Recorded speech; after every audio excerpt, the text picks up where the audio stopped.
अब बोर्ड पे देखो भाई, तुम बैग तो उतार सकते हो दोस्त, आप बैग क्यों नहीं उतार रहे? हम कोई वहाँ चढ़ाई करने थोड़ा जा रहे हैं, हम पढ़ना है। चलो देखो, तुम्हें लगता है तुम लोगों को याद होगा हमने लास्ट कहाँ छोड़ा था। हमने सीखा था बैलेंस और अनबैलेंस केमिकल इक्वेशन क्या है, और हमने सीखा था कि एक अनबैलेंस केमिकल इक्वेशन को कैसे बैलेंस करता है। आइडियली लास्ट में हम वही कर रहे थे। तो कुछ क्वेश्चंस मैंने तुम लोगों के लिए कहा था कि कर लेना। अगर मैं इसमें से एक आधा करा दूं, जैसे सपोज मैं थर्ड वाला कराना चाहूँ, अगर किसी ने किया कि नहीं किया है? किया है, कुछ लोगों ने तो किया है, ठीक है। जैसे एक बार फिर से प्रैक्टिस करो कि अगर मैं इसका थर्ड इक्वेशन से स्टार्ट करूं, आगे में वैसे आगे जाना है भाई, हम ज़्यादा समय खर्च नहीं करेंगे। किसी का डाउट होगा तो ऑब्वियस सी बात है बाद में ही पूछ सकता है, बट फिर भी जहाँ छोड़ा था उसको थोड़ा सा एक बार रिवाइज करके आगे चलते हैं। देखो इक्वेशन है MgOH2 that is magnesium hydroxide react कर रहा है HCl that is hydrochloric acid, gives देता है क्या MgCl2 that is magnesium chloride, और साथ में एक और प्रोडक्ट दे रहा है दैट इज H2O, सब जानते हैं वाटर है। अब इसको देखो, इस पूरी रिएक्शन में ध्यान दो कौन कौन से एलिमेंट्स आ रहे हैं। मैग्नीशियम का एटम दिख रहा है, मीन्स यहाँ एलिमेंट मैग्नीशियम रिएक्शन में पार्टिसिपेट कर रहा है। O4 ऑक्सीजन एलिमेंट भी है, हाइड्रोजन का एटम मीन्स हाइड्रोजन एलिमेंट यहाँ है, और आई थिंक H लिख चुके हैं, and the chlorine is Cl ना। अच्छा, अब क्या करना होता है हमें रिएक्टेंट और प्रोडक्ट साइड पे इन एलिमेंट जो केमिकल रिएक्शन में मौजूद है इनके एटमों की संख्या काउंट करनी होती है ना, है कि नहीं? बोलो भाई। चलो अब जैसे इधर से देखो, मैग्नीशियम का कितना एटम है भाई? मैग्नीशियम का एक ही एटम है। ऑक्सीजन देखो तो यहाँ कितना होंगे, OH2 लिखा हुआ वो। अब OH में ऑक्सीजन का एक एटम, तो OH2 का मतलब है कि ऐसे OH2 हैं, तो वहाँ कितने ऑक्सीजन के एटम हो गए? 2 हो गए, आया ना? चलो ठीक है, मतलब इस तरह से देखना आ गया तुम लोगों को। अच्छा, अब यहाँ देखो ये O कितने होंगे भाई? 2। हाइड्रोजन कितने? 2 इधर हैं, देखो OH2 है, एक OH में एक hydrogen, OH2 that is OH में 2 हाइड्रोजन यहाँ हो गए और एक हीरा, कितने हो गए टोटल? 3। और क्लोरीन का एक ही एटम है, अच्छा अब आ जाओ प्रोडक्ट साइड पे, इन्हीं एलिमेंट के एटम की संख्या कहाँ काउंट करेंगे? प्रोडक्ट पे। मैग्नीशियम का एक एटम, क्लोरीन का 2 एटम, हाइड्रोजन के 2, ऑक्सीजन के 1। क्लियरली कैसी रिएक्शन है? अनबैलेंस रिएक्शन नहीं, अनबैलेंस इक्वेशन है ना। इक्वेशन अनबैलेंस या बैलेंस होती है।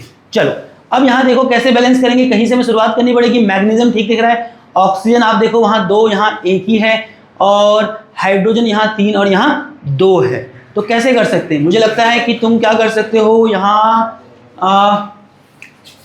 इधर 2 है, तो अगर मैं इधर, अच्छा हाइड्रोजन वहाँ देखो तो 3 है और यहाँ 2 है, तो क्या कर सकते हैं? अगर मैंने 2 यहाँ लगाया, और क्लोरीन क्या देखो एक बार, क्लोरीन वहाँ 1 है और यहाँ 2 है, और अगर मैं क्लोरीन से ही सोच के स्टार्ट करूँ, ये प्लस को थोड़ा सा दूर करते हैं, प्लस को थोड़ा सा दूर करो, जगह चाहिए ना वहाँ, पीछे तो कुछ लगाना नहीं है तो वहाँ जगह जरूरत नहीं है।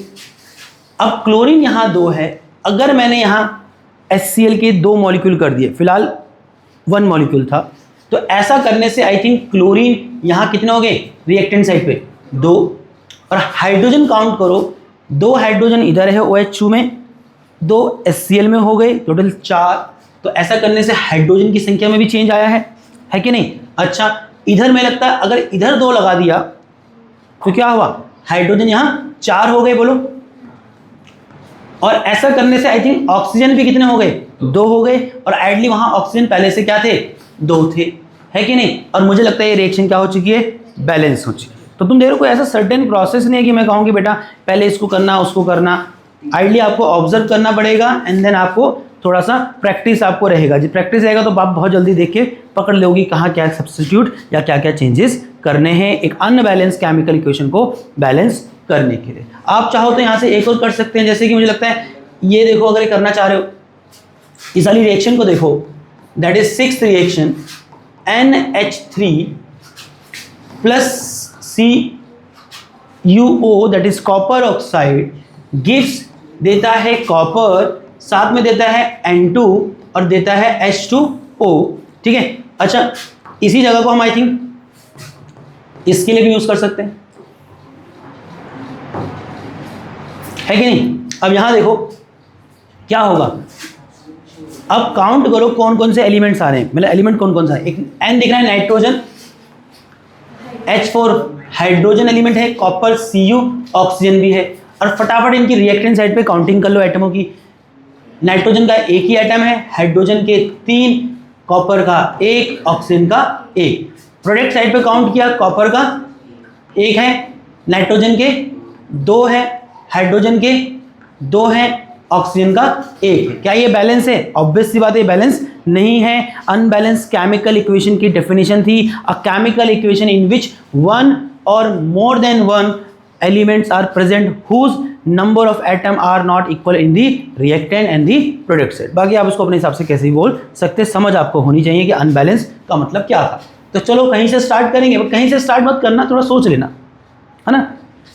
जैसे हाइड्रोजन यहाँ 3 है, यहाँ 2 ही हैं, नाइट्रोजन यहाँ 2 हैं, तो क्या मैं यहाँ 2 लगा दूँ? यहाँ 2 लगाने से 2 बदलाव है। एक तो नाइट्रोजन के एटम 1 से अब 2 हो गए, हाइड्रोजन यहाँ 3 थे, NH3, एक NH3 के मॉलिक्यूल में 3 हाइड्रोजन, तो NH3 के 2 मॉलिक्यूल में 6, नहीं समझे बच्चा? तो हाइड्रोजन कितना हो गया बेटा? 6। अच्छा, अब इधर देखो, नाइट्रोजन तो बराबर हो गया, हाइड्रोजन कितने हैं? 2, वहाँ कितने हैं? 6। तो यहाँ क्या कर सकता हूँ, यहाँ 3 लगा ले, यहाँ 3 लगाने से क्या हुआ, हाइड्रोजन कितने हो गए? 6। बट हाइड्रोजन के साथ साथ ऑक्सीजन के एटम की संख्या भी चेंज हुई है। वाटर के एक मॉलिक्यूल में ऑक्सीजन का 1 एटम, तो वाटर के 2 मॉलिक्यूल में ऑक्सीजन कितने हो जाएंगे? अच्छा 3 लगाया तो 3 हो जाएंगे, है ना। चलिए, अब यहाँ ऑक्सीजन हो चुके हैं 3, यहाँ ऑक्सीजन कितने बेटा? 1 ही है, तो आई थिंक मुझे यहाँ 3 लगा देना चाहिए। तो यहाँ ऐसा करने से ऑक्सीजन यहाँ पे भी 3 हो गए, और कॉपर यहाँ कितने हो गए? 3। तो यहाँ कॉपर तो अभी 1 है, तो मेरे भाई यहाँ 3 लगा सकता है। ले, अब देख इक्वेशन क्या हो गई? बैलेंस। ठीक है, ये सब काम रफ में करना है। पहले सवाल जो आते थे ना पेपर में, इसमें एक बड़ा सवाल भी आता था, ये सब करके दिखाना पड़ता था। हम लोगों ने अपने टाइम पे पढ़ा, या हमने जो शुरुआत में बच्चों को पढ़ाया, मतलब 16, 17, 18 वाले टाइम पे जो बच्चों को पढ़ाया, तो वहाँ कहते थे ये तरीके से करो। मैं तो क्या कर रहा हूँ, काट के यहाँ लिख रहे हैं, इसको आपको क्या करना, 2 बार लिखना पड़ता था, एक अनबैलेंस का और एक बार बैलेंस का। मैं तो यहाँ काट दे रहा हूँ, है कि नहीं, क्योंकि अब आपके उसमें सवाल ऐसा आता है कि सीधा देगा, क्या बैलेंस कर दो। अब इसमें ज़्यादा एक सवाल और आता है, इधर देखो भाई, ये बातें जो आपस में कर रही है, ये चलेगा नहीं भाई। अब तुम पढ़ाते समय तुम सुन नहीं रहा है, अब फिर तुम्हारी कहानी अलग आ जाएगी। अब मैं समझाना चाह रहा हूँ कि इसमें सवाल कैसे बनता है, बताओ। इस पे भी MCQ बनाता है। कैसे MCQ बनाता है?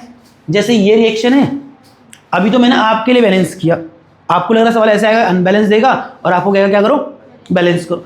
आजकल के नए फॉर्मेट में सवाल कैसे आ रहा है, मैंने पिछले क्लास में ही बताया ये चीज़ कि देखो, ये हमने खुद से बैलेंस करी, वो आपको ऐसे दे देगा, XNH3 plus YCuO 3Cu plus N2 और प्लस ZH2O, और आपको कहेगा बताओ X, Z और Y क्या है। तो आइडिया आप जान रहे क्या बताना है। तुझे इनडायरेक्टली उसने कहा बैलेंस ही कर, तुम बैलेंस कर लेगा, बैलेंस करके तेरा इक्वेशन ये आएगा, बैलेंस इक्वेशन, तुझे दिख जाएगा कि X क्या था, 2 था, Y क्या था, 3 था। फिलहाल मैं क्वेश्चन में इसलिए नहीं गया, पर मैंने आपको बताया कि देखो ऐसे प्रश्न बनते हैं, समझ लो। मतलब आजकल के नए फॉर्मेट जो सवाल इसमें दिखता है वो ऐसा दिखता है कि वो इक्वेशन खुद से ही बैलेंस करके देता है, बट कुछ वेरिएबल्स गायब कर देता है कोफिशिएंट में से। आइडिया आपको इनडायरेक्ट उसने बोल ही दिया, बैलेंस ही करना पड़ेगा, नहीं तो कैसे जानेगा। आप बैलेंस करिए, कंपेयर करके बता दो, ठीक है। कर पाओगे नहीं कर पाओगे भाई, ठीक है।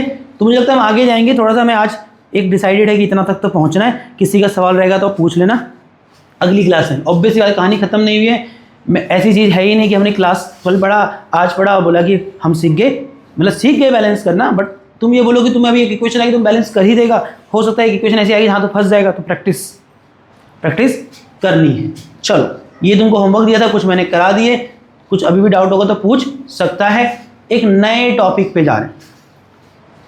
अब मैं ये भी नहीं कहूँगा इंपॉर्टेंट नहीं है, पेपर पॉइंट ऑफ व्यू से इम्पॉर्टेंट नहीं है, बट ऐसी चीज़ है कि जब केमिकल इक्वेशन लिख रहे हो तो इसका ज्ञान होना चाहिए।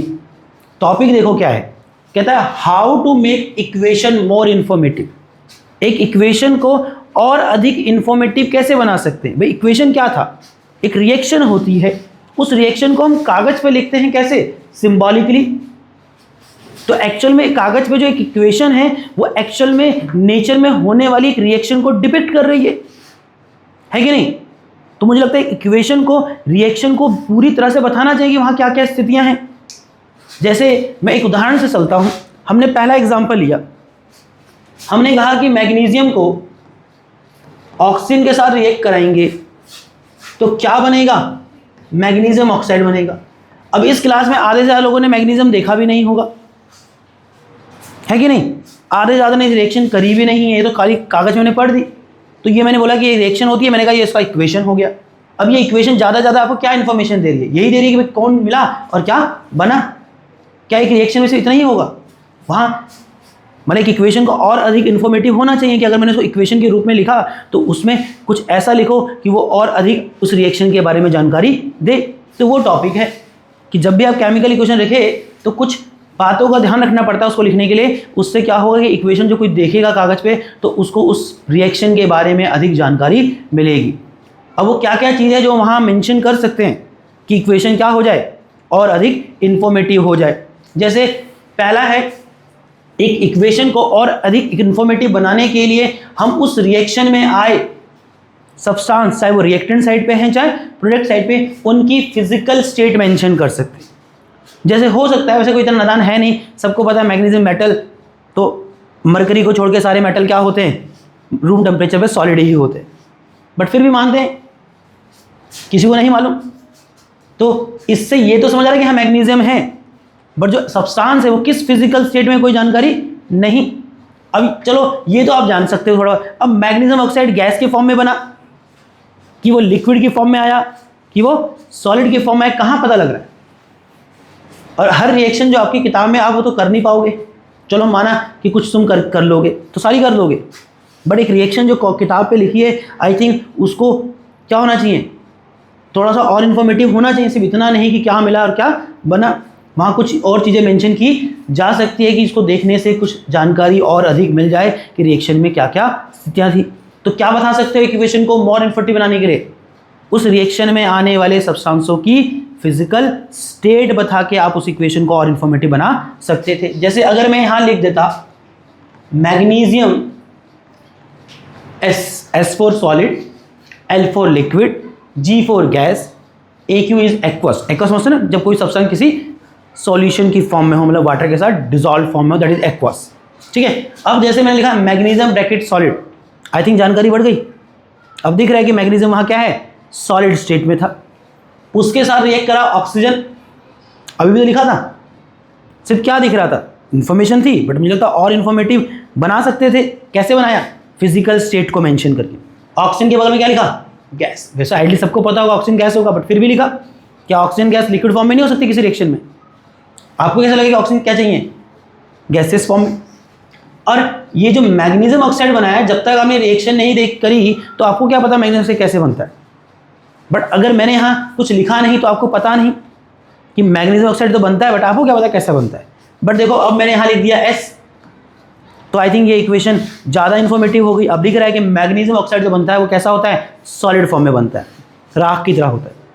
जब मैग्नीशियम जलाया जाता है तो जैसे राख नहीं होती किसी लकड़ी को जलाने के बाद, सफ़ेद पाउडर जैसा, वाइट पाउडर जैसा बनता है। ठीक है। तो देखो कैसे पता लगा, आपने रिएक्शन देखी कभी आज तक? अभी तो खुद तो करी नहीं, क्या पता लैब में स्कूल वाले कराएंगे। बट आई थिंक अभी ये ज़्यादा इक्वेशन के बारे में जानकारी दे रही है कि यहाँ इक्वेशन के बारे में ज़्यादा जानकारी मिल रही है। यहाँ कौन रिएक्ट किया वो भी दिख रहा है, और वहाँ जो रिएक्ट कर रहा है, जो बन रहा है वो किस फिजिकल स्टेट में है या किस फिजिकल स्टेट में बना वो भी दिख रहा है। तो आई थिंक पहला पॉइंट समझ आया होगा कि how we can make an equation more informative. कैसे कर सकते हैं, by mentioning the physical state of the substance in the reaction, in the reactant और प्रोडक्ट साइड पे। ठीक है। इसको हिंदी बोलने की जरूरत तो नहीं है, इतना अंग्रेज सब हमारा बच्चा है। ठीक है। अब जैसे यहाँ देखो, ये तो मैंने अपना उदाहरण दिया है ना, क्योंकि इसको आई थिंक मैंने इस चैप्टर का जब पढ़ाया तो सबसे पहला रिएक्शन यही था, है कि नहीं। अब यहाँ देखो, आई थिंक मैंने ये रिएक्शन भी पढ़ाई थी आपको कि कहा था कि जिंक मिलता है सल्फ्यूरिक एसिड के साथ तो एक सॉल्ट बनता है जिंक सल्फेट और साथ में बनती है एक हाइड्रोजन गैस। आई थिंक अब आपको महसूस हो रहा होगा यार कि तुम चाहते तो इसको और ज़्यादा इन्फॉर्मेटिव बना सकते थे। यहाँ जो जो चीज़ है वो किस फिजिकल स्टेट में कोई जानकारी ही नहीं, क्योंकि ऑब्वियसली बात है आपने इरेक्शन कभी करी नहीं। बट आप इरेक्शन को इक्वेशन की फॉर्म में लिख रहे हैं तो आई थिंक थोड़ा सा और चीज़ें वहाँ डिटेल्स डाल दीजिए। जैसे वो डिटेल्स क्या है, पहली डिटेल तो यही है कि आप क्या करिए वहाँ फिजिकल स्टेट बताइए। जैसे मैंने क्या किया, मैंने बताया एस। अब बच्चे को समझ आया कि जिंक जो यहाँ है रिएक्शन में कौन सी स्टेट में, सॉलिड स्टेट में है। H2SO4 सल्फ्यूरिक एसिड वो तो पाउडर भी होता है, बट तुमको क्या पता इस रिएक्शन में सल्फ्यूरिक एसिड कौन सी स्टेट में लेना है। मैंने कागज में लिख के दे दिया तुम्हें, zinc plus sulphuric acid gives zinc sulphate hydrogen. मैंने कहा खनक कर लेना। अब खनक को पता ही नहीं जिंक कैसे मिलेगा, उसको यही नहीं पता सल्फ्यूरिक एसिड का पाउडर लेके घूम रही है, डाला जिंक पे कुछ होगा ही नहीं। तो तुम देखो तुमसे मैंने कितनी बात छुपा दी थी। तुम तो लगी हो जिंक डाल रही हो सल्फ्यूरिक एसिड के पाउडर में, कह रही भैया कुछ नहीं हो रहा। तो बताओ खाली जो ये लिखा था पहले, अब तो मैंने यहाँ ये अगर मैं ये हटा कुछ लिखा नहीं तो क्या इन्फॉर्मेशन। आई थिंक मैंने आपको बहुत अधूरी जानकारी दी है इसका मतलब। अब मैं यहाँ लिख देता एक्वा, तो खनक स्मार्ट है, कहती है aqua means sulphuric acid solution की फॉर्म में। वो सल्फ्यूरिक एसिड के पाउडर को पहले पानी मिलाती है, उसका सॉल्यूशन बनाती। एक एसिड चैप्टर में पढ़ेंगे, एक एसिड अपना एसिडिक रिएक्शन भी सर्व कर पाता है जब वो वाटर के साथ डिजॉल्व फॉर्म में हो। समझ लो, बिना वाटर के अपना एसिड रिएक्शन शो करता ही नहीं है। तो देखो अब एहसास हो रहा है कि ना कितनी जानकारी आपसे छुपाई गई। अब जिंक सल्फेट बना, तुमको लग रहा है जिंक सल्फेट यहाँ भी पाउडर जैसा बन जाएगा, तुमको क्या पता, तुमने तो नहीं किया। रिएक्शन आपको जानकारी दे नहीं रही। देखो क्या लिखा, एक्वा। अब ये एक्वा लिखा और पहले जब लिखा था तो अंतर है कि नहीं। अब आपको समझ आया कि जिंक सल्फेट जो सॉल्ट बनता है वो जो बनेगा हमारे रिएक्शन में तो किस स्टेट में दिखेगा आपको। आपने रिएक्शन करी क्या, और क्या पता आगे नहीं करो भी नहीं, स्कूल वालों को भरोसा नहीं कराते कि नहीं कराते। बट आई थिंक वहाँ हमने फिजिकल स्टेट बताया तो बच्चा कम से कम एक जानकारी नॉलेज तो बढ़ा, या इक्वेशन के बारे में और जानकारी तो बढ़ी कि क्या जिंक सल्फेट जो बनेगा सॉल्ट वो किस स्टेट में बनेगा, एक्वा स्टेट में बनेगा। ठीक है दोस्त, हार्दिक भाई सुनने का मेरे को, तू अपने कहानी मत चला रही, मैं सही बता रहा हूँ। मैं ये रिकॉर्डिंग कर रहा हूँ, इसका मतलब मैंने बोल दिया, इसका मतलब कहीं ये नहीं है कि मैं किसी चीज़ से कॉम्प्रोमाइज़ करूँगा। मेरे लिए क्लास ऑफलाइन है, मेरे लिए क्लास ऑफलाइन है, तुम कहीं सोचो कि ये तो बन गया। चलो अब साथ में हाइड्रोजन भी बना, वो आइडली सबको अनुमान होगा, बट यार कुछ और भी स्टेट हो सकता था हाइड्रोजन, क्या पता लिक्विड फॉर्म में निकल रहा है हाइड्रोजन, बट यहाँ लिखा है जी। तो जानकारी ये भी मिलेगी हाइड्रोजन यहाँ बनेगा वो कौन सी स्टेट में होगा, गैसेस स्टेट में। तो मुझे लगता है पहला पॉइंट समझ आ गया होगा। मैं दूसरी रिएक्शन डिस्कस ना करूँ तो भी चलेगा, फटाफट जा सकता हूँ। जैसे एक रिएक्शन है कि कैल्शियम हाइड्रोक्साइड जब कार्बन डाइऑक्साइड से मिलता है तो कैल्शियम कार्बोनेट बनता है और वाटर बनता है, ये तो रिएक्शन हुई। बट ऐसा लिखने भर से रिएक्शन के बारे में बहुत जानकारी मिल नहीं रही, सिर्फ ये मिल रहा है कि ये मिलेगा वो मिलेगा वो बनेगा। तुमने देखा आज तक कैल्शियम हाइड्रोक्साइड कैसा होता है, तुमको क्या पता, और वहाँ लिखा नहीं है। अब उसने लिखा कैल्शियम हाइड्रोक्साइड एक्वा, तो आपको समझ आया ना कैल्शियम हाइड्रोक्साइड जो होता है वो वाटर के साथ किसी लिक्विड के साथ डिजॉल्व फॉर्म में होता है, और जो उसको रिएक्ट करा रहे हो किसके साथ, कार्बन डाइऑक्साइड के साथ, तो वो गैसेस स्टेट में, आइडली गैस में ही होगा। बट क्या कार्बन डाइऑक्साइड लिक्विड फॉर्म में नहीं हो सकती है, ड्राई आइस पढ़ते थे हो सकता था, बट इस रिएक्शन में कार्बन डाइऑक्साइड कैसे चाहिए, गैसेस स्टेट में, तभी होगा। कैसे पता लगा इतनी बातें, हमने क्या किया, रिएक्शन में आने वाले सब्सटेंसेस की फिजिकल स्टेट भी मेंशन करी। बहुत समय नहीं लूँगा इस टॉपिक में, मुझे ज़्यादा इंपॉर्टेंट उस तरह से नहीं लगता, बट बात मैं क्या कह रहा हूँ इंपॉर्टेंट तो है, छोड़ा नहीं जा सकता टॉपिक। नहीं बोले क्या है, तुम्हारे भरोसे भी छोड़ सकते थे इसको, बट क्यों छोड़े। चलो सिमिलरली वाटर जो यहाँ बना एल लिखा। एक बात कह रहा हूँ कि अगर उसने अगर एल ना लिख के जी लिखा होता तो इसका मतलब ये होता कि वाटर यहाँ बन रहा है बट वेपर स्टेट में। अब तुम देख लो कितना महत्वपूर्ण है। अब उसने एल लिखा तो समझ आ रहा है कि वाटर यहाँ जो बना वो लिक्विड स्टेट में ही मिलेगा। और अगर ऐसा बनता नहीं, बात कर रहा हूँ कि अगर यहाँ वाटर वेपर की फॉर्म में प्रोड्यूस होता तो मैं जी लिखता, है कि नहीं।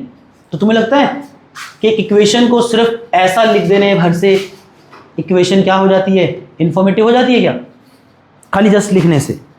आई think when we write a chemical equation we should write the physical state of the substances present in the chemical reaction. समझ आ रहा है कि नहीं आ रहा। चलो आगे बढ़ सकते हैं। मुझे लगता है दूसरा मेरे बच्चों देखो और क्या कर सकते हो, एक केमिकल इक्वेशन में भाई हीट का इन्वॉल्वमेंट भी होता है।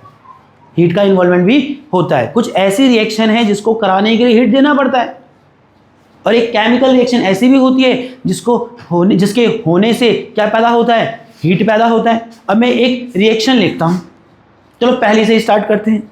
मैंने खनक को फिर से पर्ची में लिख के दे दिया, बोला जा खनक कर, है कि नहीं। और देखो खनक, अब तो मैंने फिजिकल स्टेट तक तो लिख दिया था, इक्वेशन इन्फॉर्मेटिव हो गई थी। अब खनक क्या करती है, मैग्नीशियम ऑक्साइड मैग्नीशियम लेती है, ऐसे हवा में घुमाती है, कहती है देखो भैया हवा में ऑक्सीजन है, बनेगा मैग्नीशियम ऑक्साइड पाउडर जैसा। कहती भैया बन ही नहीं रहा। अरे खनक तुम्हें एक इन्फॉर्मेशन दी नहीं, मैग्नीशियम को हवा में मौजूद ऑक्सीजन के साथ रिएक्ट करने के लिए हीट देना था। क्या देना था, हीट। मैंने लिखा नहीं, तुम्हें पता नहीं लगेगा। भाई एक बच्चे को क्या पता, तुमने रिएक्शन कभी किया, आप तो पहली बार पढ़ रहे हैं। आपको मैंने कागज पे लिखा था, आपने कहा भैया ने ये क्या दे दिया, इस रिएक्शन का इक्वेशन दे दिया, मैं करूंगी। कैसे करेगी? I think in a reaction there is involvement of heat, there is involvement of heat. किताबें मत गिराओ, there is a involvement of heat.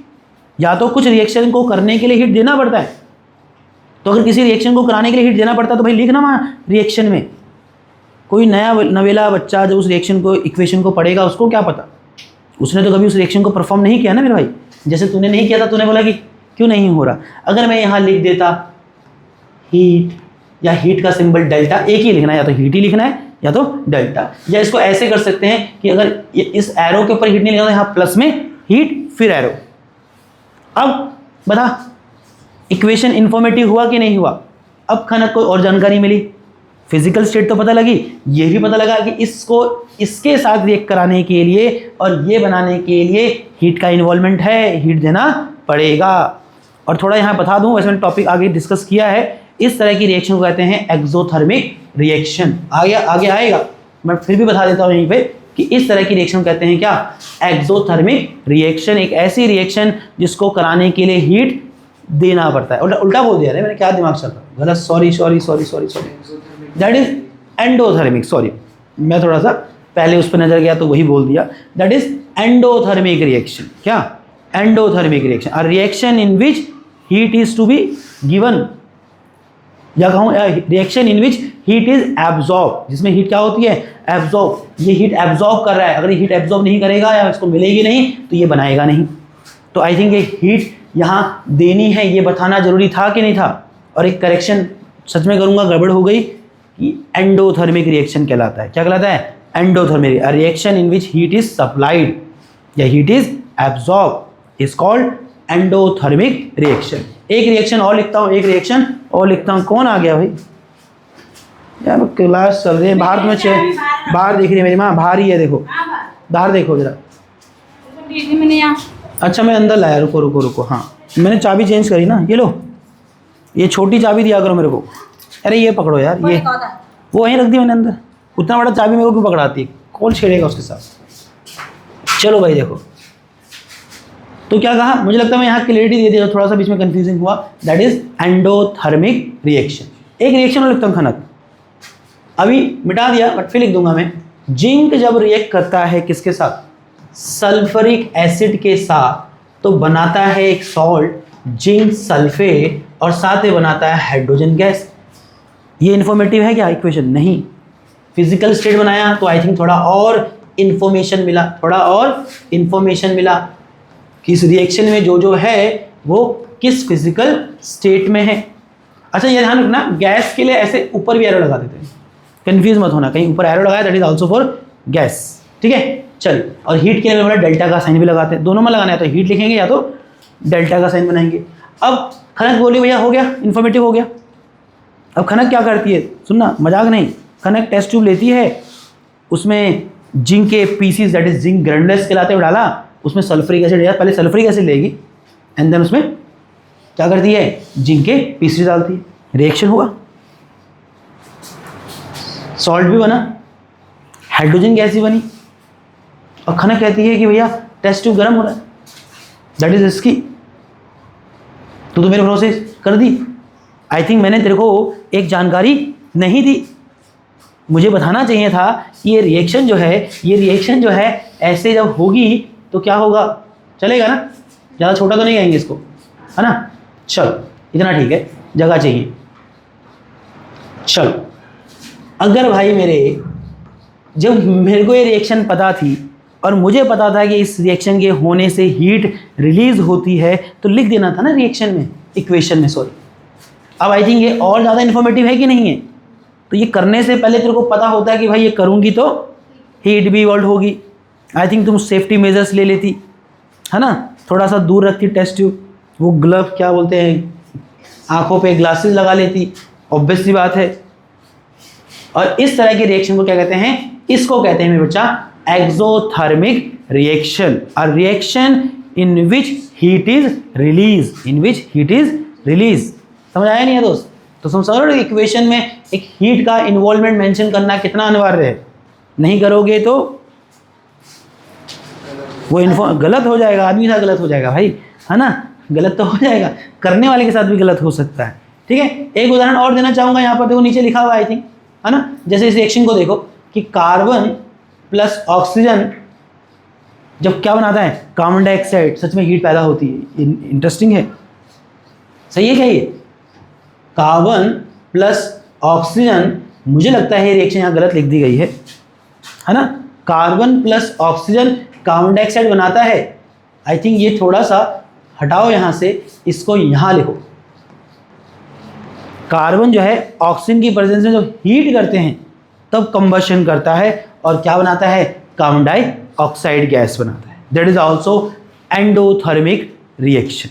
सही है, सोच लो मेरे भाई, सोच लेना, मेरे बातों में मत चले जाना। कार्बन जब ऑक्सीजन के साथ बर्न होता है, गलत है, हीट मिलती है मेरे भाई। Carbon is a fuel. कोयला देखो, दैट इज 98% कार्बन।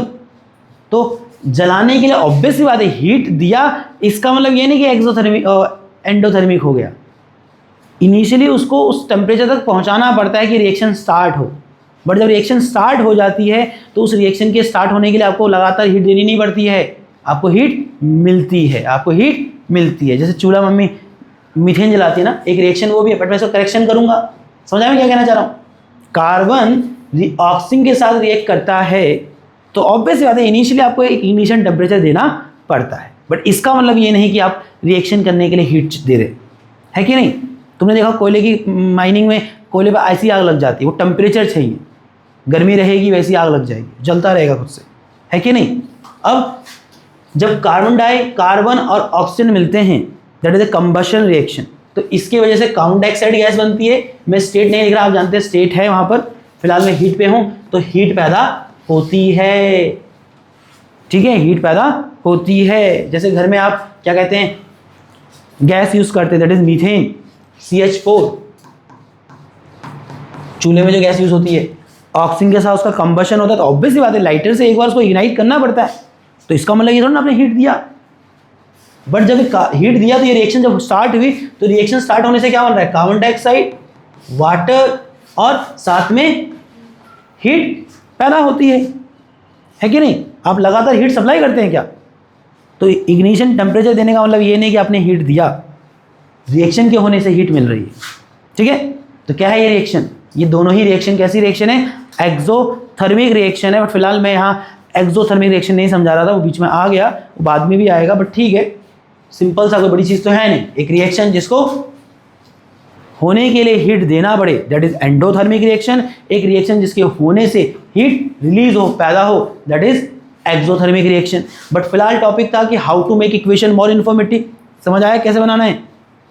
क्या कर सकते हैं, by mentioning the physical state of the substance present in the reaction, और by indicating the direction of heat या इन्वॉल्वमेंट ऑफ हीट। हीट देना पड़ रहा है या हीट मिल रहा है, वो भी तो बताना पड़ेगा, है कि नहीं।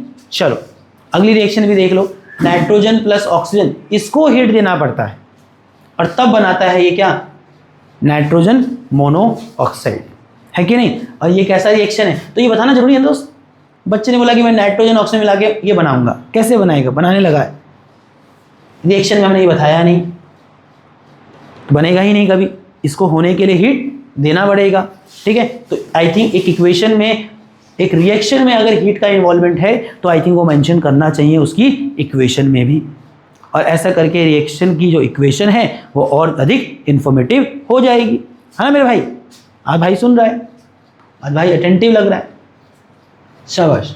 ठीक है, चलो अब देखो बेटा, टॉपिक वही चल रहा है, एक लास्ट पैरामीटर और है, एक इक्वेशन को और इंफॉर्मेटिव बनाने का, स्टेटमेंट मेंशन करके और हीट का एक्सचेंज कैसा हुआ है कि हीट दिया या मिला उसको मेंशन करके भी इक्वेशन को इंफॉर्मेटिव बना सकते हैं। और ये आपके काम क्या है कि आप पेपर में कोई इक्वेशन लिख रहे हैं, ये उस तरह से इंपॉर्टेंट नहीं कि एक बहुत बड़ा टॉपिक है, बट ये आपके लिए नॉलेज है कि आप जब भी पेपर में इक्वेशन लिखेंगे और अगर आपको वहाँ फिजिकल स्टेट पता है सब्सटेंस की तो लिखना चाहिए। अगर उस रिएक्शन में हीट का इन्वॉल्वमेंट था और आप एज ए एग्जाम्पल वहाँ कहीं पेपर में लिख रहे हैं तो आपको भी मेंशन करना चाहिए, नहीं तो आपकी भी इक्वेशन लिखी हुई अधूरी ही मानी जाएगी, है कि नहीं? समझ लो, तो उस तरह से ये टॉपिक महत्वपूर्ण है। नहीं पढ़ाऊंगा तो आप भी जैसे लिख रहे हैं सीधे से लिख देंगे, गलत है वो एक तरह से, है कि नहीं? अच्छा यहाँ देखिए बच्चा, तीसरा तरीका एक इक्वेशन को और इंफॉर्मेटिव बनाने का, that is by indicating the condition under which reaction take place. सच में एक केमिकल रिएक्शन को होने के लिए एक पर्टिकुलर कंडीशन, एक अवस्था चाहिए होती है, एक स्थिति परिस्थिति चाहिए होती है। अगर वो उसको कंडीशन नहीं मिलेगी तो नहीं होती कुछ रिएक्शंस। हर रिएक्शन रूम टेम्परेचर पे भी नहीं होती है, हर रिएक्शन इस कमरे में जो प्रेशर है उस पर भी नहीं होता है। कुछ रिएक्शन को होने के लिए एक सर्टेन प्रेशर चाहिए, एक सर्टेन टेम्परेचर चाहिए, उससे नीचे या उससे ऊपर वो नहीं होती है। तो मतलब आई थिंक अगर आपको पता है कि केमिकल रिएक्शन एक सर्टेन कंडीशन में हो रही है तो जब उसकी इक्वेशन लिखेंगे तो आइडली वो कंडीशंस वहाँ भी मेंशन करना जरूरी हो जाती है। मैं शुरुआत करूँगा लास्ट वाली इक्वेशन से, मैं ऊपर आऊँगा क्योंकि ये एक ऐसी रिएक्शन जो सबको पता है ना, दैट इज अ फोटोसिंथेसिस। अगर मैंने बोला कि बच्चा फोटोसिंथेसिस ऐसे होती है, एक छोटे बच्चों को मैंने पढ़ा दिया कि कार्बन डाइऑक्साइड वहां रिएक्ट कर रहा है किसके साथ, वाटर के साथ, और बनाता है क्या, ग्लूकोज C6H12O6, और बोला कि बनता है ऑक्सीजन। आप देखो सारी रिएक्शन बैलेंस हैं, ये भी देखना, फिलहाल बैलेंस मैं नहीं लिख रहा, बट जितनी रिएक्शन मोस्टली आपको दिए कोशिश की गई इसको बैलेंस करके ही लिखा जाए। अब कुछ नहीं होगी तो आप कर लेना, ठीक है, ये आपको देखना चाहिए। अब यहाँ देखो फिजिकल स्टेट भी मेंशन कर दी मैंने, बोला कि ये गैस है, ये लिक्विड है, और ये एक्वा स्टेट में बनेगा, और बोला कि ये गैसीय स्टेट बनेगा, है कि नहीं? तो कितना गलत information. I think oxygen water के साथ मिलके ग्लूकोज और ऑक्सीजन बनाता है, मतलब कार्बन डाइऑक्साइड और वाटर मिलते हैं फोटोसिंथेसिस में और क्या बनाते हैं, ग्लूकोज और ऑक्सीजन बनाता है। बट आई थिंक इसके लिए कंडीशन चाहिए, दैट कंडीशन इज सनलाइट होना चाहिए। क्या ये रिएक्शन रात को होती है? नहीं होती है। तो कितना गलत इन्फॉर्मेशन है। तो there is some certain condition जब ये रिएक्शन होगी, कब, जब सनलाइट होगा। तो देखो मेंशन करना चाहिए था ना वो कंडीशन, क्या सनलाइट है और पत्ते सूखे हुए हैं तो क्या ये रिएक्शन होती है? नहीं होती। तो अनदर कंडीशन कि क्लोरोफिल की प्रेजेंस होनी चाहिए। तो ये रिएक्शन क्या ठीक है, मतलब रिएक्शन तो ठीक ही है, क्या ये उसकी इक्वेशन ठीक है? आई थिंक यहां कुछ डिटेल्स गायब है। तो कैसे मेंशन इंफॉर्मेटिव बनाया, वो कंडीशन जिस कंडीशन में वो रिएक्शन होती है उनको मेंशन कर दिया, उनको मेंशन कर दिया। दैट इज थर्ड तरीका, दैट इज थर्ड मेथड या third way to make a equation more informative. क्या है वो कंडीशन या वो क्या है वो तरीका कि mention the condition under which the reaction is taking place. अब इससे ऊपर चले जाओ, यहां देखो कार्बन मोनोऑक्साइड मिलता है हाइड्रोजन गैस के साथ, ठीक है। कार्बन मोनोऑक्साइड इज जहरीली गैस, ठीक है।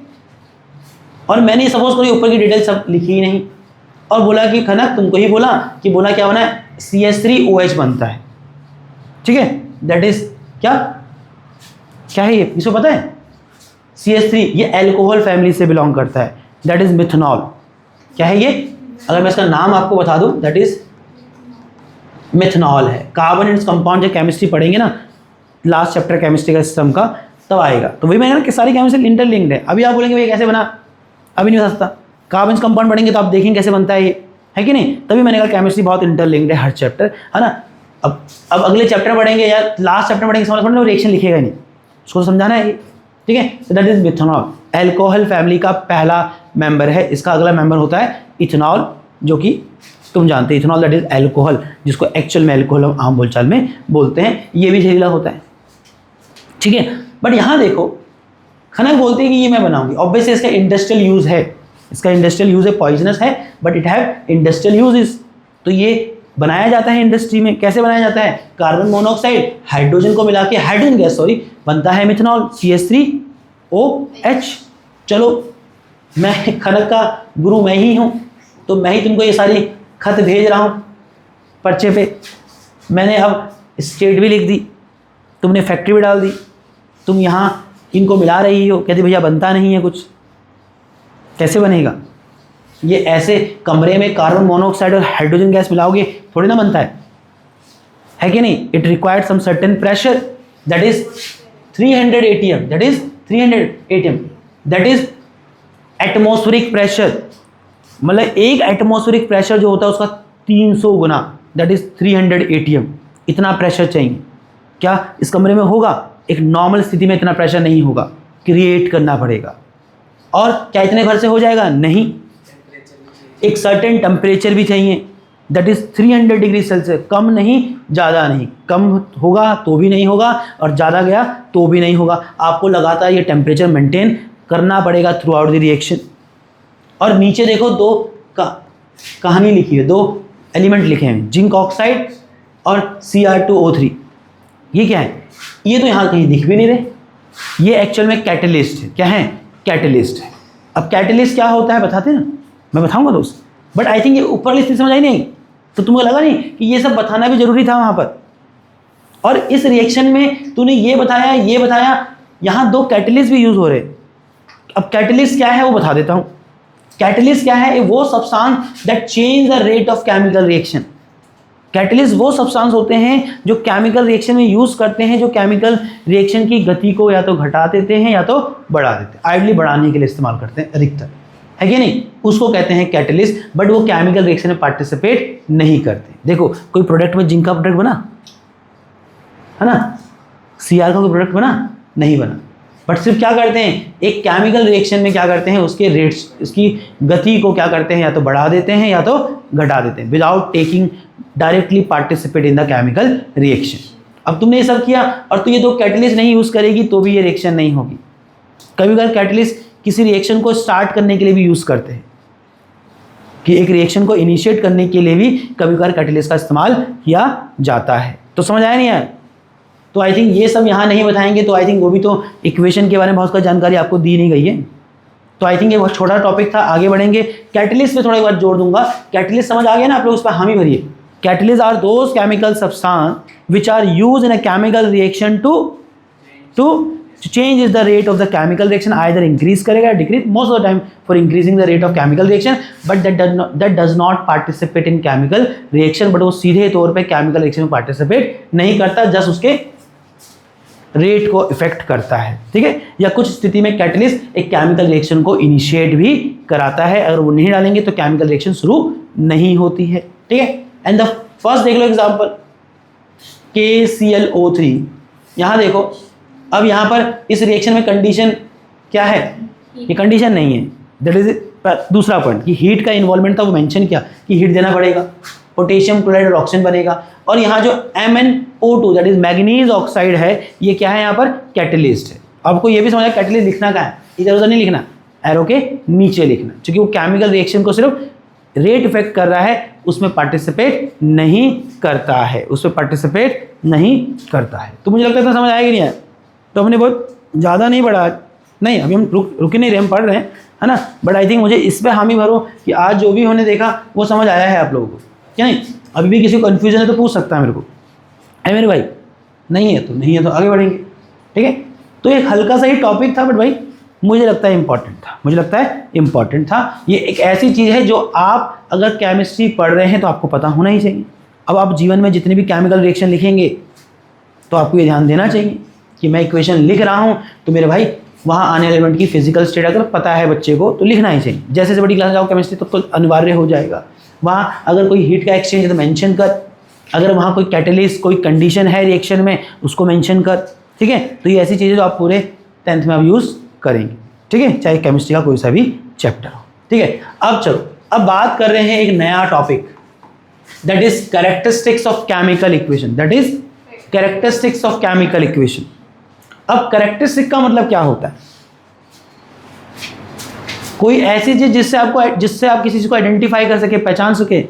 मैंने कहा अपने आप को कैरेक्टराइज करो, तो क्या करेगा, अपने कुछ गुण बताएगा जो तेरी पहचान होगी, जिनसे तू पहचाना जाएगा, है ना। वो गुण मुझे कहीं दिखेंगे तो मैं कहूँगा हार्दिक है कि नहीं, क्योंकि मैं कहूँगा ये गुण तो किसके पास है, हार्दिक के पास। दैट इज कैरेक्टरिस्टिक्स, कि आपकी क्या विशेषताएं हैं, आपकी क्या वो पैरामीटर है जिनसे आपको पहचाना जा सकता है। बट ये तो बहुत थ्योरेटिकल बात हो गई।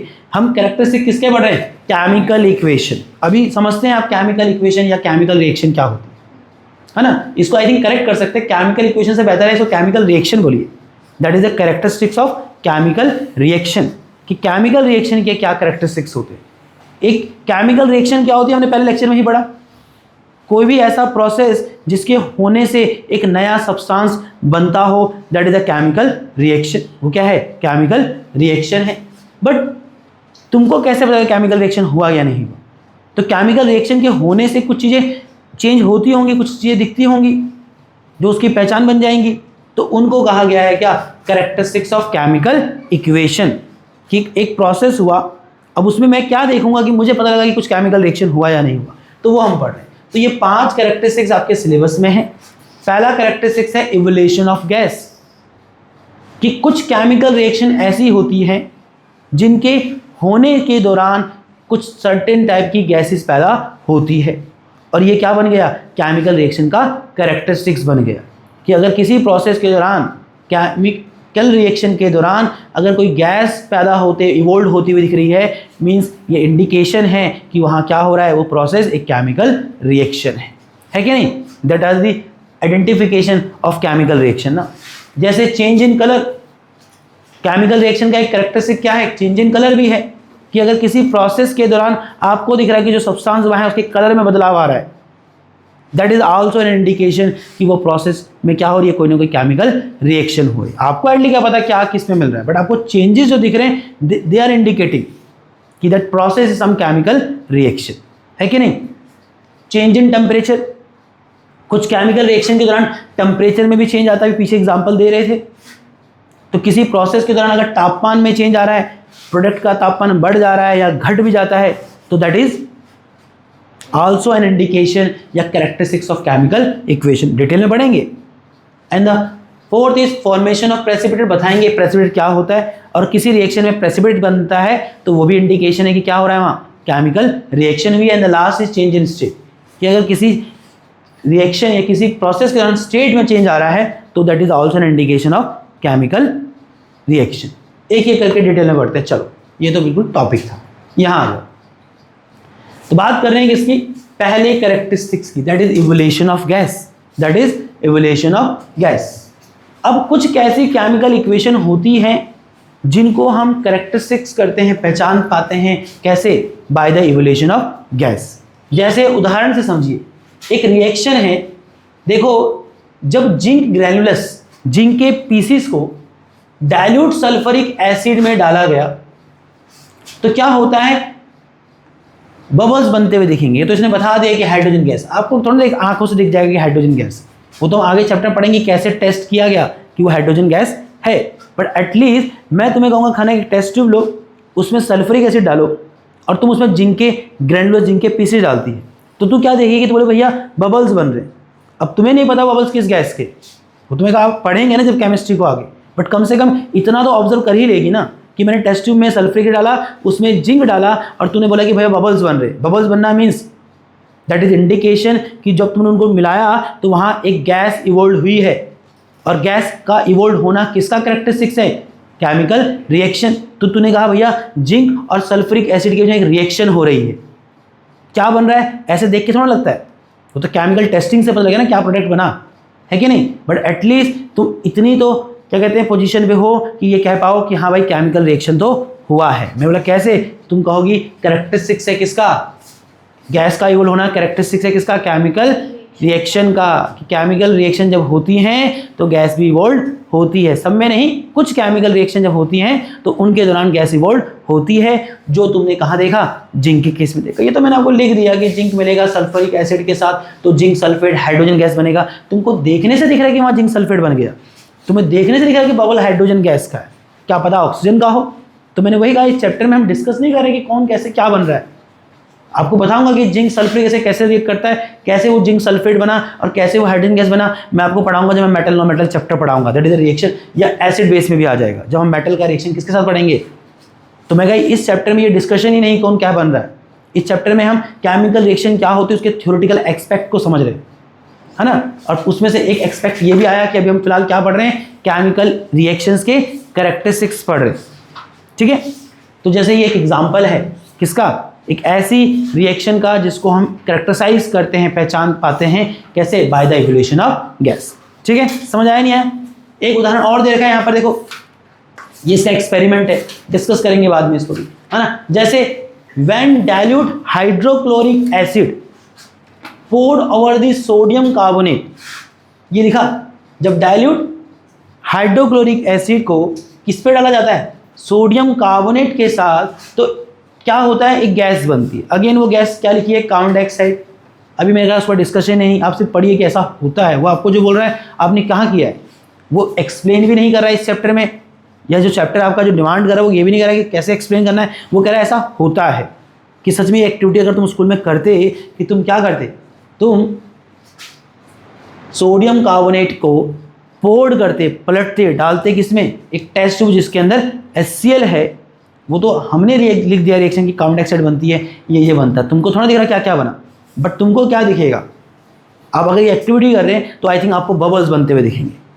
और वो मैं जानकारी दे रहा हूँ या किताब जानकारी दे रही है, वो बबल फिलहाल किसके हैं, कार्बन डाइऑक्साइड के। हम उसका टेस्ट भी पढ़ाएंगे, कैसे चेक करा कि ये जो गैस थी ये क्या थी, कार्बन डाइऑक्साइड ही थी। इसका एक लाइम वाटर टेस्ट होता है, क्या होता है, लाइम वाटर टेस्ट। उस गैस को कलेक्ट किया और फिर लाइम से गुजारा, फिर कुछ होता है, वो प्रमाण होता है कि क्या गैस कौन सी थी, कार्बन डाइऑक्साइड। हम पढ़ेंगे आगे केमिस्ट्री में, बट अभी फिलहाल कैरेक्टरिस्टिक्स ऑफ केमिकल इक्वेशन पढ़ रहे हैं ना। तो चीज़ों को इस तरह से देखो ना कि हाँ, कि अगर आप ये रिएक्शन करते हैं तो बबल्स बनते हुए दिखेंगे। वो आपको जानकारी दे रहा है कि बबल्स किसके हैं, कार्बन डाइऑक्साइड के। और इस केमिकल रिएक्शन को आपने कैसे पकड़ा, ये कैसे पकड़ा, केमिकल रिएक्शन हुई किसके बीच में, सोडियम कार्बोनेट और HCl के बीच में, क्योंकि आपने वहाँ बबल्स बनते हुए देखे, दैट इज आपने देखा कि एक गैस इवॉल्व हुई है, एंड दैट गैस एक्चुअली क्या है, कार्बन डाइऑक्साइड। एंड फाइनली मैं कंक्लूड करूंगा, केमिकल इक्वेशन या केमिकल रिएक्शन का पहला कैरेक्टरिस्टिक क्या है, that is the evolution of gas. अगर किसी प्रोसेस के दौरान कोई गैस इवोल्व होती हुई आपको दिख रही है तो दैट इज इंडिकेशन कि वहाँ क्या हुआ है, उस प्रोसेस में केमिकल रिएक्शन हुआ है, ठीक है। चल आगे बढ़ेंगे। दैट इज दूसरा कैरेक्टरिस्टिक्स, कि कुछ केमिकल इक्वेशन में या रिएक्शन में ये भी देखा गया है कि जब केमिकल रिएक्शन होती है तो कलर में बदलाव आता है, एंड कलर में चेंज आना इज आल्सो एन इंडिकेशन कि देयर इज अ क्या हुआ, कि वहाँ केमिकल रिएक्शन हुआ है। उदाहरण दिया है, ये तो कर सकते हैं, नॉर्मली मिल जाता है। सिट्रिक एसिड सब जानते हैं, नींबू के जूस में होता है या नींबू के रस में होता है सिट्रिक एसिड। सिट्रिक एसिड आपने लीजिए, उसको किस में डालिए, पोटेशियम परमैंगनेट के सॉल्यूशन में। आप जानते हैं इसका कलर कैसा होता है, पर्पल होता है। अब पोटेशियम परमैंगनेट तुमने लिया, आपको टेस्ट ट्यूब कैसा दिखेगा, पर्पल। आपने उसमें क्या डाला, सिट्रिक एसिड, वो इजीली मिल सकता है, नींबू में होता है। आप क्या देखेंगे, जैसे ही डाला, अब देखो तुमको थोड़ी ना पता लगा क्या बना, मैं वही देख रहा हूँ, इस चैप्टर में डिस्कशन ही क्या बना और क्या नहीं बना, कैसे बना, हम समझेंगे सारी रिएक्शन को एक एक करके। मैंने कहा कि हम जब सेकंड चैप्टर पढ़ेंगे तो आपको समझ आएगा कि यार ये रिएक्शन में कार्बन डाइऑक्साइड ही क्यों था। बट आई थिंक अभी इस चैप्टर में डिस्कशन नहीं, तो मैं आपको भी फोर्स नहीं करूँगा कि आप वो दिमाग लगाइए, वो जब आएगा तो मैं आपको फोर्स करूँगा कि हाँ समझो। अभी सिर्फ ये समझना है कि केमिकल रिएक्शन की कैरेक्टरिस्टिक्स पढ़ रहे हैं, कि हम जब केमिकल रिएक्शन होती है तो क्या क्या चेंजेस आने को देखने को मिलते हैं। उसमें से पहला क्या था, इवोल्यूशन ऑफ गैस। दो एग्जांपल दिए कि नहीं, कि जहाँ ये दो जब रिएक्शन होती है तो गैस इवोल्व होती है, और यहाँ केमिकल रिएक्शन भी उसको पहचाना ही इससे जा रहा है कि गैस का इवोल्यूशन हुआ है कि नहीं। अब कौन सी गैस है क्या है वो आप लर्न कर सकते हैं, समझेंगे अगले चैप्टर में। फिलहाल अब यहाँ देखो, पोटेशियम परमैंगनेट पर्पल कलर का होता है, उसमें सिट्रिक डालोगे तो क्या देखोगे, कलर डिसअपेयर हो जाएगा, कलरलेस हो जाएगा। अब तुमको क्या पता कलरलेस होके क्या बना, बट आई थिंक एक बच्चा जो केमिस्ट्री पढ़ता है ऐसी चलती है नॉलेज, किसी ने कुछ किया, हमसे पहले लोग स्टडी किए हैं ना केमिकल रिएक्शन को, हम तो वो पढ़ रहे हैं फैक्ट्स को, टेस्टेड है कि जब केमिकल रिएक्शन होती है तो कुछ केमिकल रिएक्शन के दौरान कलर में भी चेंज आता है, और वो एक कैरेक्टरिस्टिक बन गया किसका, केमिकल रिएक्शन का, कि इन सर्टेन या in some chemical reaction the colour of the substance change. जैसे आपने यहाँ देखा क्या बना, आपको पता है? वो भी नहीं बता रहा है, बट बताया कि ऐसा करेंगे तो ऐसा देखने को मिलता है। क्या देखने को मिलता है? कलर में चेंज देखने को मिलता है। Means that is the indication कि पोटेशियम परमैंगनेट और सिट्रिक एसिड जब मिलाया है तो उनके बीच में केमिकल रिएक्शन हुआ है। और उसका प्रमाण कहाँ से मिला? Change in colour, because change in colour is also the characteristics of chemical reaction. यहाँ देखो दूसरा सॉरी, ये पिक्चर बना रखी है इसकी, देखो सल्फर डाइऑक्साइड गैस जब पास कराई जाती है किसके साथ? एसिडिफाइड पोटेशियम डाइक्रोमेट सॉल्यूशन के साथ, जो कि खुद ऑरेंज कलर का होता है। क्या होता है? ऑरेंज कलर का। तो क्या देखा जाता है कि potassium dichromate solution, that is acidic potassium dichromate solution, जब उसमें सल्फर डाइऑक्साइड गैस पास कराते हैं तो क्या देखने को मिलता है? कलर ऑरेंज से ग्रीन हो जाता है। ये आप अभी याद कर सकते हैं कि हाँ क्या चेंज आता है, क्योंकि ये सवाल आपको पेपर में बन सकता है ना। बट क्या बना इसका कोई डिस्कशन नहीं, एक जनरल ऑब्जर्वेशन बता रहे हैं कि हाँ जब एसिडिफाइड पोटेशियम क्या डाइक्रोमेट में क्या डालेंगे? सल्फर डाइऑक्साइड गैस पास कराते हैं तो क्या बना आपको नहीं पता, फिर वही चढ़ गया। बट क्या चेंज हुआ वो तो दिखता है, और आप कौन सा चेंज देखेंगे? आप देखेंगे कलर में चेंज आया, ऑरेंज से भाई क्या हो गया? ग्रीन हो गया। और आपने कहा, हर्ष तिवारी भी कहेगा, हर्ष नहीं दैट इज यश तिवारी भी कहेगा कि भैया केमिकल रिएक्शन हुई। मैंने कहा क्या आधार है केमिकल इक्वेशन कहने का? कहेगा केमिकल इक्वेशन का एक कैरेक्टरिस्टिक क्या है? Change in colour of the substance भी है कि नहीं? समझे मेरे भाई? हार्दिक तुम क्या खोज रहे हो? तुम रंग की गहराई में क्या देख रहे हो? हाँ ऑरेंज ग्रीन, बता कौन सा तेरा फेवरेट है, ऑरेंज की ग्रीन? जल्दी बोल। हाँ ये बट भगवा इज नॉट ऑरेंज ना, है ना? हाँ भगवा भी हो सकता है, क्या बोल सकते हैं? भगवा भी हो सकता है, अपना चॉइस। ऑरेंज एंड ग्रीन दोनों ना, ऑरेंज और ग्रीन दोनों। चलो देखो अच्छा, तुझे बट वहाँ जो दो कलर दिए थे उनमें से बताना था भाई। तू यहाँ यही करता है, मैं पूछता तेरे को कुछ हूँ, तू मेरे सवाल का जवाब मेरे अनुसार देता ही नहीं। तूने फिर से वो काम किया। चल मैंने कहा इनमें से, चल कोई नहीं। तीसरा देखो बच्चा, इंपॉर्टेंट, थोड़ा डिस्कस करेंगे, ध्यान देना, थोड़ा डिस्कस करेंगे, ध्यान देना। अभी समय हम पे बहुत 7:08 हो रहे हैं, है ना? कोई हम टाइम से आउट नहीं है, जहाँ तक मैंने सोचा जाएगा वहाँ तक, ठीक है? तुम कोई परेशान तो नहीं है तुम में से कोई? चलो ठीक है। हम पढ़ रहे हैं केमिकल रिएक्शन का तीसरा कैरेक्टरिस्टिक्स। तुम परेशान हो लग रहा है थोड़ा बहुत, बट मैं पढ़ाऊंगा दोस्त। Characteristics of chemical equation. बेटा केमिकल इक्वेशन की कैरेक्टरिस्टिक्स हम पढ़ रहे हैं, और तीसरा कैरेक्टरिस्टिक्स है चेंज इन टेम्परेचर। जो विद्वान हमसे पहले केमिस्ट्री पढ़ के निकले हैं, जिन्होंने अपने जीवन में बहुत सारी केमिकल रिएक्शन करी, देखी, समझी होंगी, तो उन्होंने ये चीज़ देखा होगा ना कि केमिकल रिएक्शन जब होती है तो इन कुछ केमिकल रिएक्शन में हीट भी पैदा होती है, कुछ में हीट देना पड़ता है, मतलब टेम्परेचर में चेंज आता है। और ये क्या बन गया वहाँ से? केमिकल रिएक्शन का एक कैरेक्टरिस्टिक्स बन गया, है कि नहीं? और वो हमारे लिए काम आ रहा है कि हाँ उनकी खोज, उनका शोध, उनकी ऑब्जर्वेशन हम पढ़ रहे हैं। समझ लो केमिस्ट्री चलता है ना भाई, हम क्या केमिस्ट्री बना रहे हैं क्या? हमसे पहले कुछ डिस्कवर हो चुका है, हम आज उसको फैक्ट की तरह पढ़ रहे हैं। और वहाँ से तीसरा कैरेक्टरिस्टिक्स आया केमिकल रिएक्शन का, कि केमिकल रिएक्शन का एक कैरेक्टरिस्टिक्स ये भी है कि जब केमिकल रिएक्शन होती है तो टेम्परेचर में चेंज आता है। उदाहरण देते हैं, इंटरेस्टिंग उदाहरण है, पेपर में पूछता भी है, ठीक है? देखो उदाहरण ऐसा है, calcium oxide that is actually quicklime, ठीक है? क्या कहते हैं इसको? क्विकलाइम। हिंदी बोलो तो चूना है।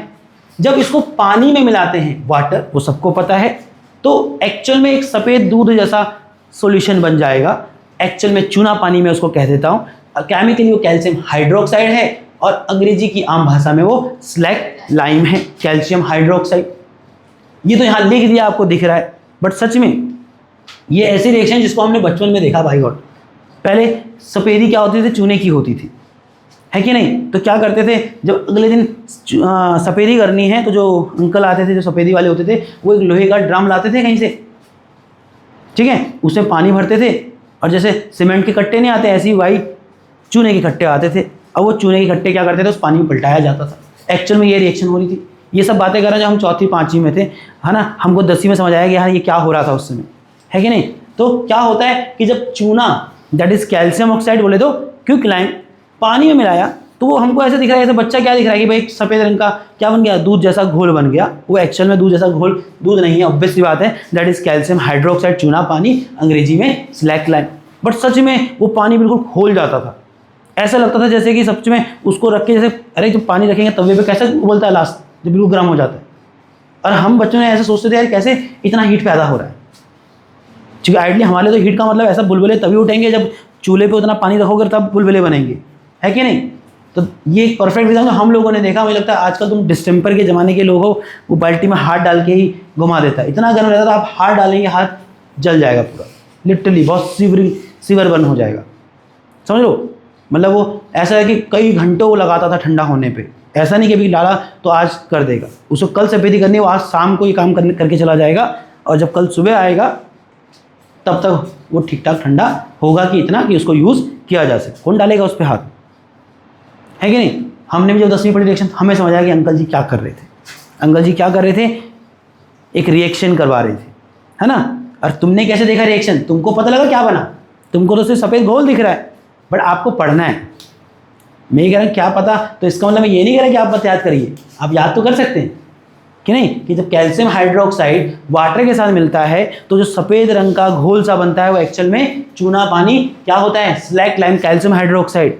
बट सच में भयंकर हीट पैदा होती है, भयंकर हीट पैदा होती है कि नहीं, और वो पूरा ड्रम गर्म हो जाता है। तो क्या समझ आया, तुमने कैसे पहचाना कि रिएक्शन हुई है, तुमने देखा कि ये बना है, तुम तो देखा कि दूध बन गया, दूध जैसा कुछ बन गया। स्टेटमेंट गलत तो नहीं है, मुझे लगता है ठीक ही बोला मैंने, मतलब मजाकिया नहीं, जो दिख रहा है मतलब एक बच्चे को, एक जिसको कुछ पता नहीं है ना, बट वो भी कह देगा भैया, अगर उसने चैप्टर पढ़ा है कि यहाँ क्या हो गई, केमिकल रिएक्शन हुई। मैं कहा क्या आधार है तेरे केमिकल रिएक्शन कहने का, तो कहेगा केमिकल रिएक्शन का एक कैरेक्टरिस्टिक्स ये भी तो है, that is change in temperature. तो ये जो रिएक्शन हुई कैल्शियम हाइड्रो ऑक्साइड और वाटर के बीच में, क्या बनाने के लिए, कैल्शियम हाइड्रो ऑक्साइड बनाने के लिए, कैल्शियम ऑक्साइड और वाटर के बीच में जो रिएक्शन हुई तो फॉर्म कैल्शियम हाइड्रोक्साइड। इसको आपने कैसे कैरेक्टराइज किया, कैसे पहचाना कि रिएक्शन हुई, by the change in temperature. और इस केस में टेम्परेचर क्या हुआ है, राइज किया है, क्या किया है, राइज किया है। और इस तरह की रिएक्शन क्या कहते हैं, एक्सोथर्मिक रिएक्शन। तो ये रिएक्शन कैसा है, किसका एग्जाम्पल है, ये रिएक्शन एक्सोथर्मिक रिएक्शन का भी एग्जाम्पल है। समझ आ रहा है कि नहीं आ रहा, ठीक है। तो एक्सोथर्मिक रिएक्शन क्या है, reaction between quicklime and the water to form slaked lime. Actual में क्या है, एक्सोथर्मिक रिएक्शन। मैंने समझाया कि एक्सोथर्मिक रिएक्शन क्या होती है, ऑलरेडी मैं समझा चुका हूं। और exothermic reaction is a chemical reaction in which heat is release to the surrounding. एक ऐसा केमिकल रिएक्शन जिसके होने से हीट सराउंडिंग को रिलीज हो रहा है, सराउंडिंग की तरफ जा रहा है, that is the exothermic reaction. आगे बढ़ सकते हैं दोस्तों, चलिए अभी टॉपिक वही है, चेंज इन टेम्परेचर, तीसरा कैरेक्टरिस्टिक्स। बट एक रिएक्शन पढ़ते हैं जहां पर इंटरेस्टिंग है ये भी। देखो जो रिएक्शन है किसके बीच में, बेरियम हाइड्रोक्साइड जब रिएक्ट करता है किसके साथ, अमोनियम क्लोराइड के साथ। तो तुम क्या देखोगे, अगर तुमने टेस्ट में क्या लिया, अमोनियम क्या कहते हैं क्लोराइड और बेरियम हाइड्रोक्साइड मिलाया, आप देखेंगे टेस्ट ट्यूब ठंडी हो जाती है, टेस्ट ट्यूब ठंडी हो जाती है। अब बिना फ्रिज में रखे ठंडी कैसे हो गई भाई, ये तो उसने लिख दिया कि बेरियम क्लोराइड बनता है, अमोनिया बनता है और वाटर बनता है। किसने देखा क्या बनता है, तुमने देखा क्या बनता है, पर तुमने क्या ऑब्जर्व किया, तुमने देखा जिस टेस्ट ट्यूब में तुमने बेरियम हाइड्रोक्साइड डाला और उसमें क्या मिलाया, अमोनियम क्लोराइड, आपने फील किया कि ठंडा हो रहा है। ठंडा कैसे हो रहा है, आपकी बॉडी हीट लूज कर रही है। आपकी बॉडी एक्चुअल में जो टेस्ट ट्यूब है उसका टेम्परेचर ड्रॉप किया ना, उसने सराउंडिंग से हीट एब्जॉर्ब किया इस रिएक्शन को होने के लिए। और जब सराउंडिंग से हीट एब्जॉर्ब किया, वो सराउंडिंग कौन था, टेस्ट ट्यूब का ही टेम्परेचर था। टेस्ट ट्यूब से कुछ हीट चला गया किसको, इस रिएक्शन को कराने के लिए। और जब टेस्ट ट्यूब अपना हीट लूज करेगी तो टेम्परेचर ड्रॉप करेगा। और तुमने हाथ में पकड़ा है, तुम्हारे हाथ का टेम्परेचर उससे ज़्यादा है, अब तुम्हारा हाथ का टेम्परेचर ज़्यादा है, टेस्ट ट्यूब का कम है, अब आपका हाथ हीट लूज करेगा और आपको कैसा एहसास होगा, ठंडा। और इससे क्या प्रमाण है कि इस जगह सराउंडिंग से हीट क्या हुआ है, एब्जॉर्ब हुआ है, सराउंडिंग से हीट एब्जॉर्ब हुआ है। आपने तो नहीं देखा क्या बना, आप याद रख लेना, मैं कह रहा हूँ ये, इसका मतलब ये नहीं कह रहा आपको पेपर में एग्जाम्पल आएगा, एक रिएक्शन लिखिए जिसको हम कैरेक्टराइज करते हैं बाय चेंजिंग टेम्परेचर। तो आई थिंक आपको एग्जाम्पल के लिए तो याद रखना पड़ेगा ना, ये लिख सकते हैं आप, ये भी लिख सकते हैं। और स्पेसिफिकली अगर जरूरत पड़ गई किसकी, एक ऐसी रिएक्शन जहाँ टेम्परेचर का चेंज नेगेटिव में है बोले तो टेम्परेचर गिरता है। तो आई थिंक वहाँ आप ये एग्जाम्पल लिख पाएंगे ना। तो एज अ स्टूडेंट आपको ये याद भी करना है, ठीक है। ऐसा नहीं कि मैं बोला कि आपको क्या पता, आपको क्या पता, अरे आपको क्या पता मतलब मैं उस सेंस में कह रहा हूँ कि सच में हमने थोड़ा रिएक्शन किया है कि नहीं। बट मैं इस तरह समझा रहा हूँ कि क्या चेंजेस आ रहे हैं वो तो ऑब्जर्व होंगे ना, है ना। तो ये रिएक्शन भी क्या है बेटा, एक केमिकल रिएक्शन। क्या ये प्रोसेस भी जो हुआ ये केमिकल रिएक्शन है। कैसे कैरेक्टराइज किया, by the change in temperature. और आई थिंक मैं ऑलरेडी बता चुका हूँ। तो तुम देख रहे हो कि इस रिएक्शन में ये दोनों क्या किए, सराउंडिंग से हीट एब्जॉर्ब किए हैं। तो एक ऐसा रिएक्शन जिसके होने के लिए सराउंडिंग से हीट एब्जॉर्ब होता है उसको कहते हैं एंडोथर्मिक या इंडोथर्मिक रिएक्शन। ठीक है दोस्त, ये बर्फ इसीलिए दिखाई गई है, ठीक है, कि ठंडा ठंडा मौसम हो गया, ठंडा ही है आजकल ना। फोर्थ बच्चा, that is the formation of precipitate. एक प्रोसेस में अगर प्रेसिपिटेट बन रहा है, परेशान मत हो, खत्म हो जाएगा। फॉर्मेशन ऑफ प्रेसिपिटेट अगर बन रहा है तो that is also an example of, that is also the characteristics of chemical reaction. But पहले समझना पड़ेगा प्रेसिपिटेट होता क्या है। तो जरा बुक की भाषा ही पढ़ लेते हैं, फिर समझाता हूं। A precipitate is a solid product. क्या करे, प्रेसिपिटेट क्या है, सॉलिड प्रोडक्ट है विच separate out from the solution during a chemical reaction. तो प्रेसिपिटेट एक सॉलिड प्रोडक्ट है जो किसी केमिकल रिएक्शन के दौरान किसी सॉल्यूशन से क्या हो जाता है, अलग हो जाता है। उदाहरण दे सकता हूं, घर में क्या कहते हैं, एक पानी का गिलास लो या एक मग्गा लो, पानी डालोगे, ऑब्वियस सी बात है उसमें साबुन घोल दो, तो क्या है, साबुन के जो मॉलिक्यूल हैं वो वाटर में क्या हो गए, डिजॉल्व हो रखे हैं ना, पूरी तरह मिले हुए। अब फिटकरी लो, दैट इज एलम, अब उस पानी में फिटकरी घुमा दो, आप क्या देखेंगे, सोप के मॉलिक्यूल जो पानी में डिजॉल्व थे वो क्या हो जाएंगे, जैसे लगे दूध नहीं फट जाता ऐसा हो जाएगा वो।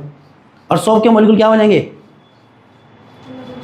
स्कम बनाएंगे। समझो अजीब सा, मतलब क्या बोलते हैं, मोटा मोटा स्कम, हाँ, झाग होता है लेदर और स्कम होता है क्या, जैसे सपोज जैसे मैंने कहा दूध फट जाता है, सॉलिड हो जाता है, थोड़ा सा फटा हुआ दूध जो होता है ऐसा बना देगा। तो ये क्या है, एक सॉलिड प्रोडक्ट बना जो कि क्या हुआ, एक सॉल्यूशन में था और सॉल्यूशन से अलग हो गया, किसकी वजह से, केमिकल रिएक्शन की वजह से। इस तरह के प्रोडक्ट को कहते हैं क्या, क्या कहते हैं, प्रेसिपिटेट कहते हैं। क्या कहते हैं, प्रेसिपिटेट। तो प्रेसिपिटेट क्या है, कोई भी सॉलिड प्रोडक्ट जो कि किसी सॉल्यूशन से सेपरेट हो गया है, कब, किसी केमिकल रिएक्शन के दौरान। दैट इज एग्जाम्पल तो नहीं कहेंगे, दैट इज प्रेसिपिटेट। एग्जाम्पल वो पानी में साबुन घोल के जो फिटकरी घुमाया और फिर वो जो स्कम बन जाता है, that is example of precipitate. ठीक है, एग्जाम्पल दे रहे हैं कि ऐसी कौन सी रिएक्शन है जिसको हम आइडेंटिफाई कर सकते हैं by the formation of precipitate. यहां देखो ये रिएक्शन देखो, पोटेशियम आयोडीन, देखो ऐसा होता है कुछ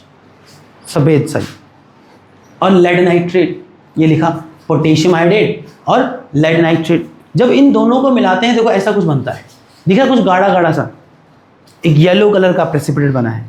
और ये येलो कलर का जो प्रेसिपिटेट, इसका नाम याद कर सकते हो, दैट इज लेड आयोडाइड बना है।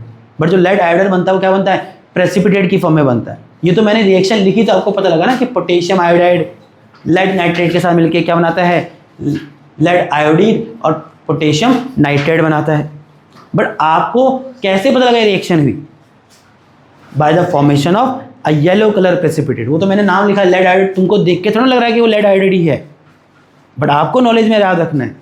बट फिलहाल मेरा पढ़ाने का तो पर्पज़ ये है कि देखो कि ये केमिकल रिएक्शन अगर मैंने आगे का नहीं भी लिखा होता और जस्ट कहता कि देखो क्या करो, पोटेशियम आयोडाइड को लेड नाइट्रेट के साथ मिलाओ, और आप सच में अगर आपके पास ये सब होता और आप मिलाते तो कम से कम आप ये बनता हुआ देखते। वो आप एज अ स्टूडेंट याद रखिए कि जो बना है येलो कलर का प्रेसिपिटेट वो क्या है, लेड आयोडाइड है, आपके लिए काम का है पेपर में। बट आई थिंक ये ऑब्जर्व करते कि नहीं करते कि एक येलो कलर का प्रेसिपिटेट बनता है और येलो कलर का प्रेसिपिटेट बन रहा है या किसी भी कलर का प्रेसिपिटेट बनता है, प्रेसिपिटेट बना, तो that is the characteristics of chemical reaction. और आपने इस आधार पे कहा कि भाई पोटेशियम आयोडीन और लेड नाइट्रेट जब मिलता है तो उनके बीच में क्या हो रही है, केमिकल रिएक्शन हो रही है। क्या बना आपको नहीं मालूम आइडियली उस सेंस में, बट आपको ये पता लगा कि इसकी जो रिएक्शन हुई आधार था formation of precipitate, because in some chemical reaction precipitate are form. क्या बनते हैं, प्रेसिपिटेट बनते हैं। ठीक है, बच्चा परेशान है, चलो एक लास्ट खत्म करेंगे, इतना जा रहा है, इससे आगे नहीं जाने वाले।